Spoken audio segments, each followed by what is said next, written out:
October 28, 2025. Murugan திருக்கல்யாணம் தெய்வீக இணைவு. இன்று கந்த சஷ்டியின் நிறைவு நாள். முருகன் திருக்கல்யாணம்.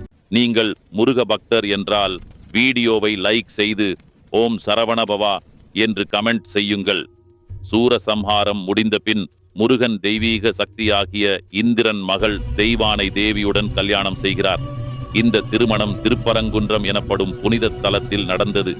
அந்த நாளில் சிவபெருமான், பார்வதி தேவி, மகாலட்சுமி, விஷ்ணு, பிரம்மா, தேவர்கள், சித்தர்கள் என அனைத்து தெய்வ சக்திகளும் திரண்டனர். விஷ்ணு பெருமான் தெய்வானையை தனது மகளாக அளிக்கிறார். பார்வதி தேவியும் சிவபெருமானும் ஆசீர்வதிக்கிறார்கள். தேவர்கள், கந்தர், சித்தர்கள் அனைவரும் சரவணபவா என்று முழங்குகிறார்கள். இது வெறும் திருமணம் அல்ல, அறிவு, முருகன் மற்றும் பக்தி, தெய்வானை இணையும் தெய்வீக தருணம்.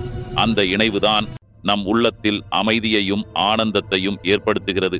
இன்று காலை குளித்து புதிய துணி, மஞ்சள் அல்லது வெள்ளை உடை அணிந்து முருகன் தெய்வானை படத்திற்கு மஞ்சள் மலர், பால், தீபம் ஏற்றி வழிபடவும், ஓம் சரவணபவா என்று 108 முறை ஜபிக்கவும், கந்த சஷ்டி கவசம் வாசிக்கவும் அல்லது கேட்கவும், தானம் அல்லது உணவு வழங்குதல் மூலம் விரதத்தை நிறைவு செய்யவும்.